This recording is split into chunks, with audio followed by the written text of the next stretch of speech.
The most glaring fault of the entire logic that Ramesvar expressed to me about this event was in regards to the very basis of his view regarding Prabhupada's request.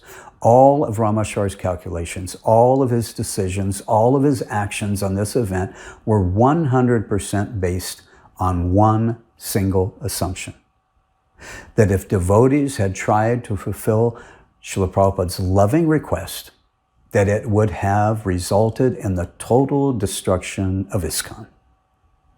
That assumption would mean that Srila Prabhupada's request was foolish, that his divine grace lacked the higher intelligence or even the common sense to know this.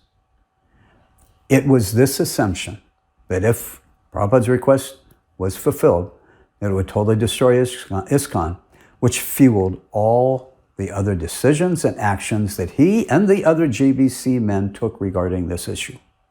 The problem with all of his reasoning, justification, was that this assumption would mean that Srila Prabhupada's request was actually very foolish and that he lacked the intelligence to know this.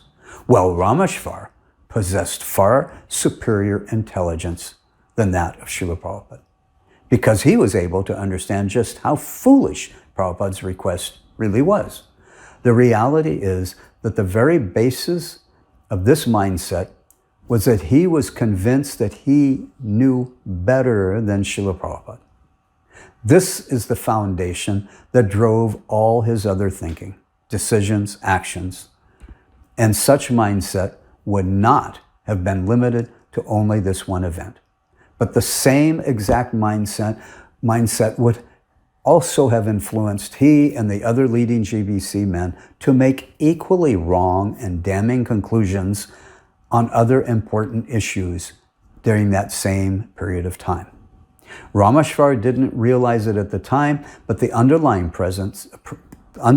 premise for such a mindset was that he not only lacked faith in the words of his spiritual master, but he was seeing Srila Prabhupada as even less than that of an ordinary man. I'm not saying that Ramesvar and all the other GBC men involved overtly thought like this, but these are the ramifications of their line of thinking. Obviously, the problem was, what if Ramesvar's mental assumption was wrong? What if the premise of his calculation was just totally off? What if Srila Prabhupada was not lacking in intelligence?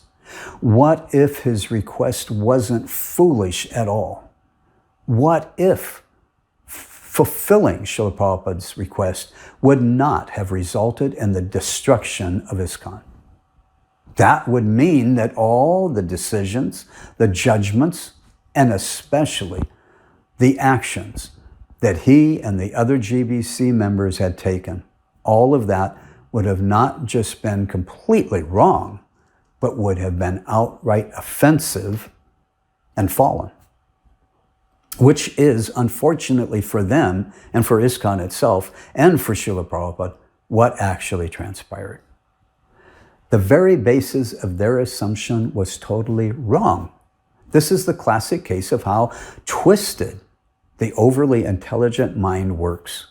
But as I pointed out, the real underlying cause for such faulty thinking and rationalization was that Ramesvar no longer had full faith in the words of his spiritual master. And he had succumbed to taking Srila Prabhupada to be an ordinary man who made less than ordinary and foolish requests. Due to this, he was convinced that he knew better than his spiritual master what was needed.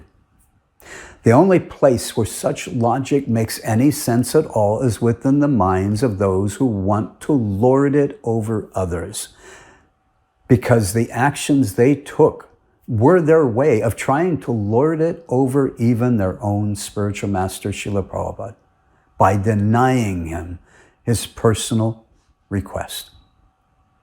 As I sat hearing all of this back in November of 1977, these were the realizations and thoughts that were vibrating in my mind.